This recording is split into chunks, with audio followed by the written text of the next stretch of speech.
ورنہ تو قرآن کریم کا پڑھنا، سننا، دیکھنا یہ عبادت ہے، لیکن اصل چیز جو ہے وہ قرآن کریم کو سن کر اور پڑھ کر اس کو سمجھنا ہے۔ گویا کہ قرآن کریم اللہ نے ہماری پوری زندگی کا ایک دستور ہم کو دیا ہے، پوری زندگی مسلمان کو کس طرح گزارنی ہے وہ پورا کا پورا بیان اللہ نے قرآن کریم کے اندر اتار دیا۔ قرآن کریم کے اندر کہیں تو رحمتوں کی آیتیں آتی ہیں کہ اللہ قرآن کریم کے پڑھنے والوں کے اوپر، سننے والوں کے اوپر اپنی رحمتیں بھیجتا ہے، لیکن کیونکہ ہم سمجھتے نہیں ہیں اس لیے ہم کو پتہ نہیں چلتا۔ اور کہیں قرآن کریم کے اندر بیان کیا جاتا ہے جنت کے ذکر کو، جنت کی آیتیں قرآن کریم کے اندر پڑھی جاتی ہیں جن کو ہم سنتے ہیں لیکن سمجھتے نہیں ہیں۔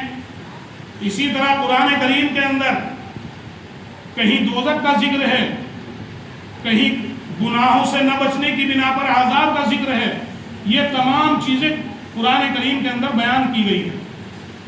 اسی طرح قرآن کریم کے اندر شراب پینا، جوا کھیلنا یا حرام کاری کرنا یا اسی طریقے سے غیبت اور چغلی کرنا، یہ تمام چیزیں قرآن کریم کے اندر اللہ نے بیان فرما دی، لیکن کیونکہ ہم قرآن صرف لفظوں کو سن رہے ہیں، سمجھ نہیں رہے ہیں، اس لیے ہم کو معلوم نہیں ہوتا۔ تو میرے محترم دوستوں اور بزرگوں، کہنے کا مقصد یہ ہے کہ قرآن کریم پوری زندگی کے لیے مسلمان کے لیے ایک لاحیۂ عمل ہے کہ کس طرح اس کو زندگی گزارنی چاہیے، کس طرح اس کو اس دنیا کے اندر اپنے ماں باپ کے ساتھ برتاؤ کرنا چاہیے، کس طرح اپنے پڑوسیوں کے ساتھ برتاؤ کرنا چاہیے، کس طرح اپنے ملنے جلنے والوں کے ساتھ برتاؤ کرنا چاہیے۔ یہ تمام چیزیں اللہ نے قرآن کریم کے اندر بیان کی۔ تو معلوم یہ ہوا کہ قرآن کریم اللہ کی طرف سے ہم کو ایک ایسی عظیم دولت دی گئی ہے، ایک عظیم نعمت ہم کو دی گئی ہے کہ جس کے اندر پوری زندگی گزارنے کا طریقہ اللہ نے بیان فرما دیا۔ تو یہ قرآن کریم اللہ کا کلام ہے، جتنا بھی اس کو ہم پڑھیں گے سنیں گے اتنا ہی اللہ کی طرف سے ہم کو ثواب حاصل ہوگا۔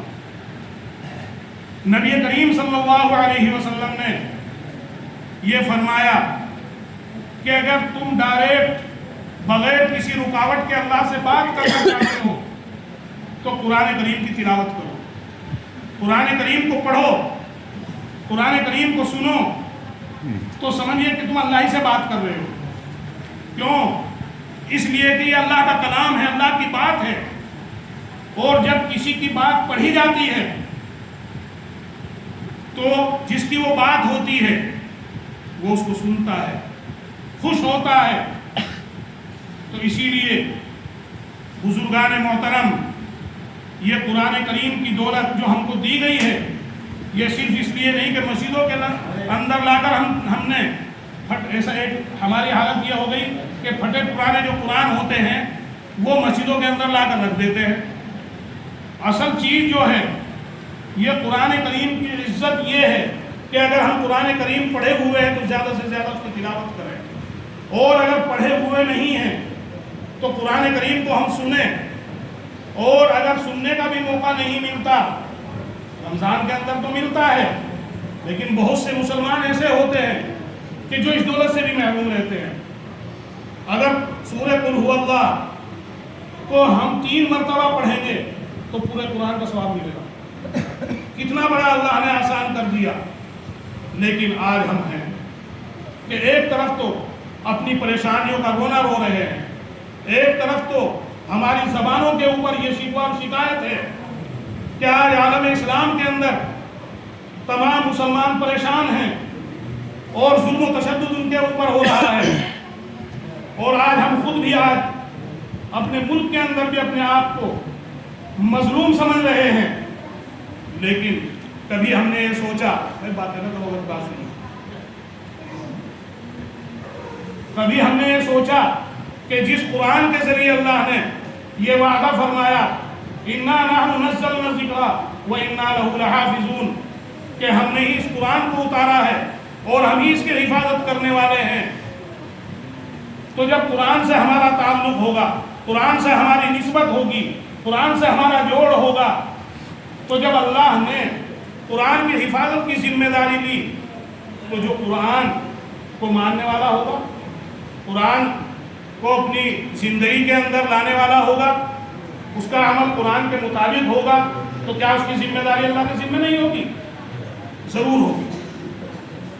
تو میرے محترم دوستوں اور بزرگوں، یہ قرآن کریم ایک انقلابی کتاب ہے، یعنی جس کی زندگی کے اندر یہ آ جاتا ہے تو اس کے اندر انقلاب پیدا ہو جاتا ہے، اس کی حالت بدل جاتی ہے، اس کی زندگی بدل جاتی ہے۔ مشہور واقعہ ہے حضرت عمر فاروق رضی اللہ تعالی عنہ کا، لمبا واقعہ ہے لیکن مختصر طور پر میں آپ کو بتلا رہا ہوں صرف اس تعلق سے کہ وہ عمر کہ جو نبی کریم صلی اللہ علیہ وسلم کی گردن کو اڑانے کے لیے اپنے گھر سے چلے تھے، نبی کریم صلی اللہ علیہ وسلم کو قتل کرنے کے لیے اپنے گھر سے چلے تھے، لیکن جب ان کے سامنے قرآن آتا ہے تو ان کی حالت ہی بدل جاتی ہے۔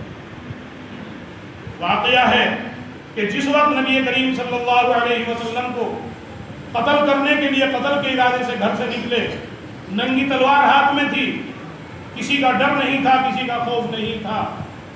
راستے میں ایک صحابی ان کو مل گئے، انہوں نے جب عمر کے تیوروں کو دیکھا، ان کی حالت کو دیکھا تو معلوم کیا کہ عمر کہاں جا رہے ہو؟ کوئی ڈر تو نہیں تھا، کوئی خوف تو نہیں تھا، تو فوراً کہا کہ محمد کو قتل کرنے کے لیے جا رہا ہوں، محمد کی گردن کو اڑانے کے لیے جا رہا ہوں۔ چنانچہ وہ صحابی کہتے ہیں کہ پہلے اپنے گھر کی تو خبر لیجئے کہ تمہارے بہن اور بہنوئی وہ ایمان کے اندر داخل ہو چکے، وہ محمد کو ماننے والے ہو چکے۔ چنانچہ اب بجائے ادھر کو جانے کے اپنی بہن کے گھر کا رخ کیا۔ جس وقت بہن کے مکان کے اوپر پہنچے تو دیکھا دروازہ بند ہے، اندر سے کنڈی لگی ہوئی ہے لیکن کچھ پڑھنے کی آواز آ رہی ہے۔ ایک صحابی گھر کے اندر موجود، وہ ان کے بہن اور بہنوں کو پڑھا رہے ہیں۔ حضرت عمر کی آواز کو سن کر گھبرا گئے، ڈر گئے کہ اب کیا ہوگا۔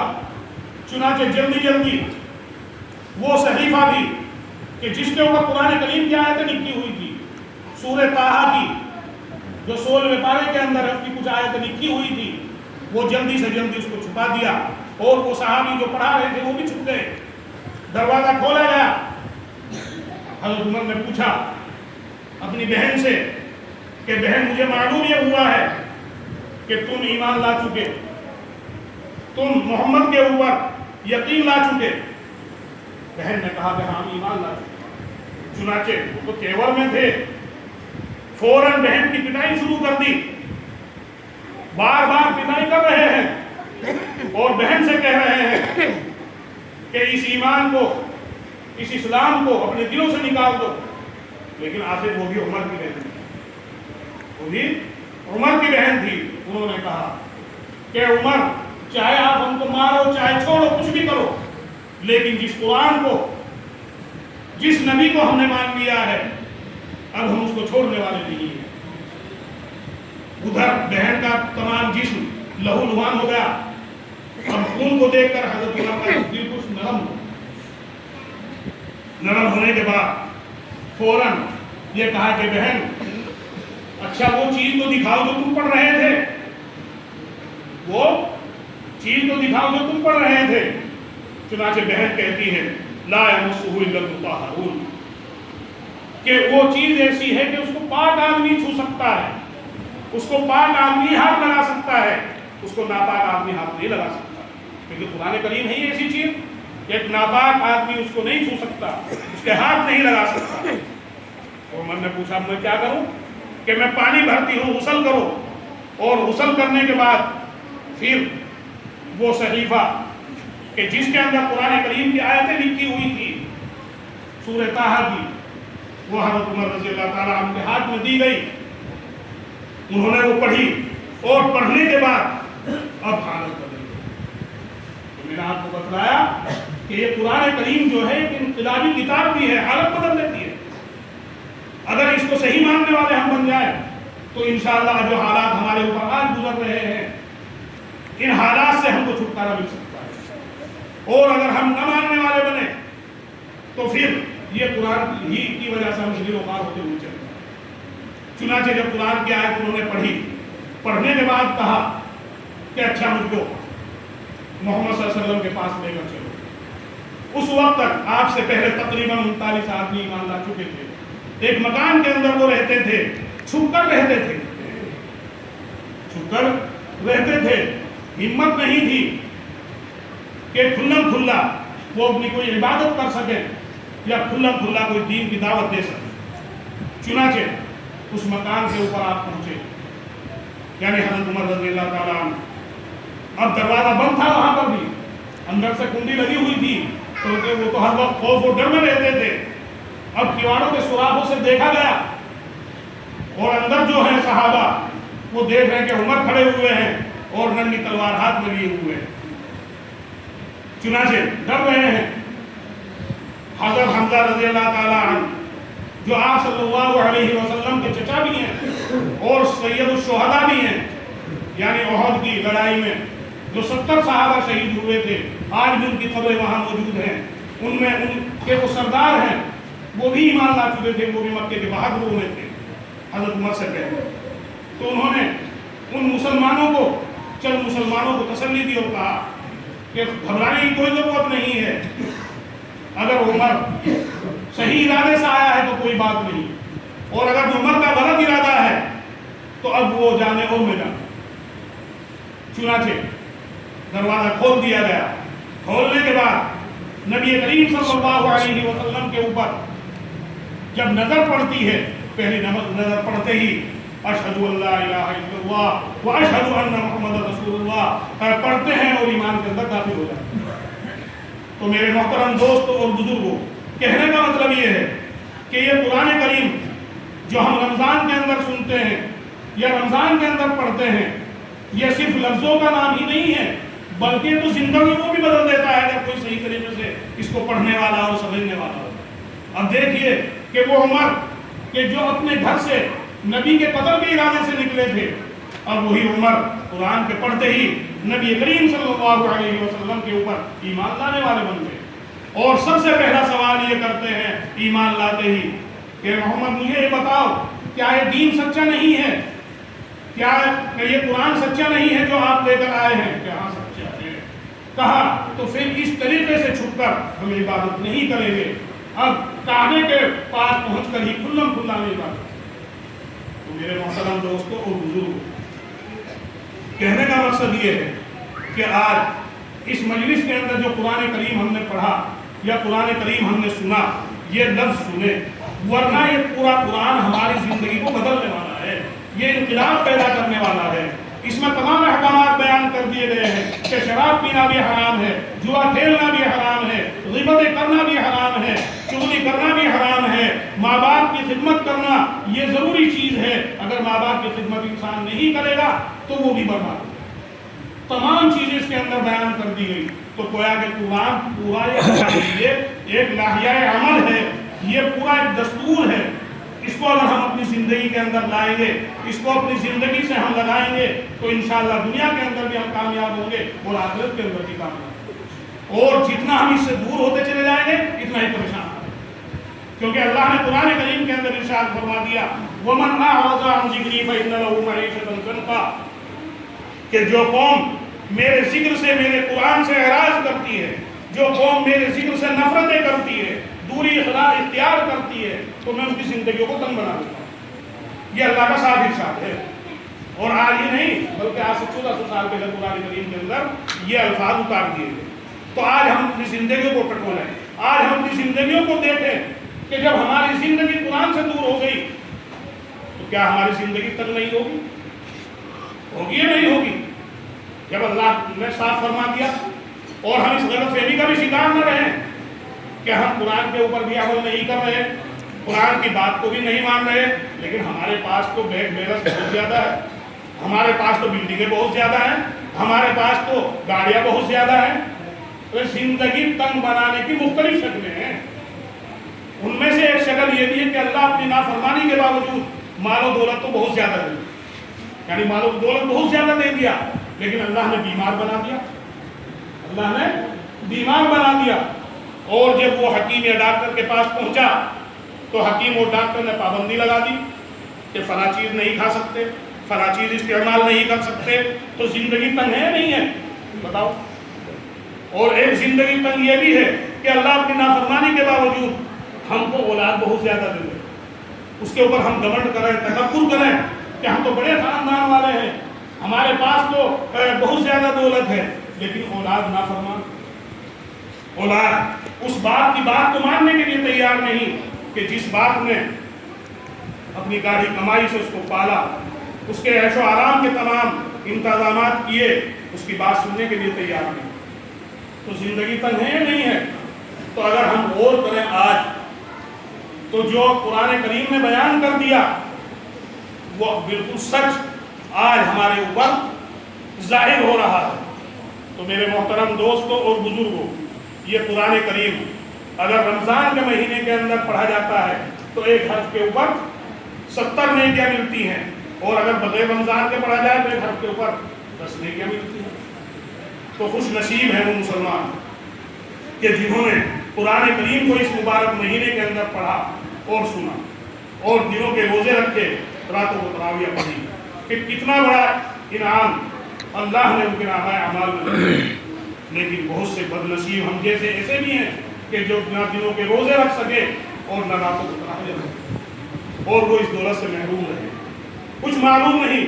آج دیکھ لیجیے کہ پچھلے رمضان کے اندر ہم میں بہت سے موجود تھے، موجود نہیں، اور اب ہم موجود ہیں، اگلے رمضان تک ہوں گے یا نہیں ہوں گے کچھ معلوم نہیں ہے۔ آخرت کے اندر اگر کوئی چیز کام آنے والی ہے تو وہ نیک عمل ہی ہے۔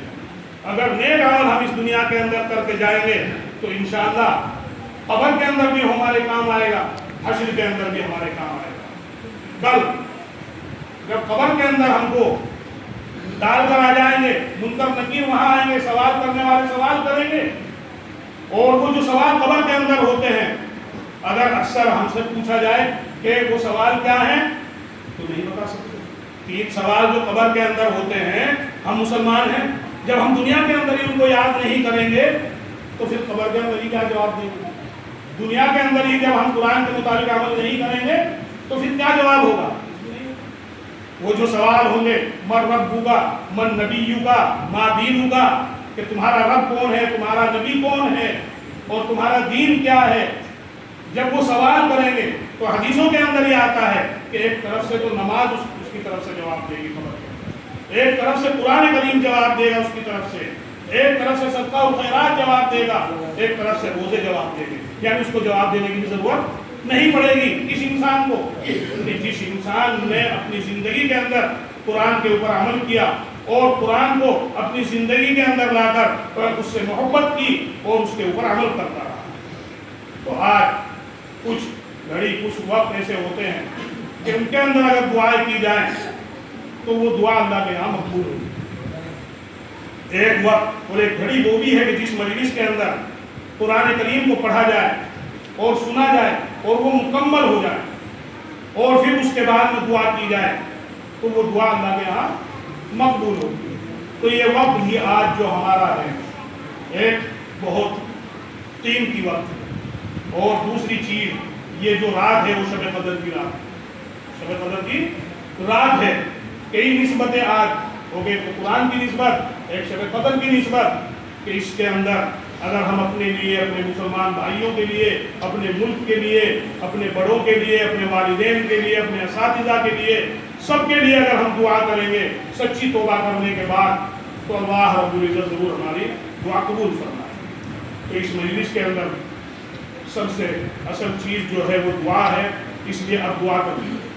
تو اللہ رب العزت سے دعا ہے کہ اللہ تعالیٰ ہم سبھی کو قرآن کریم کے اوپر صحیح عمل کرنے والا بنا دے۔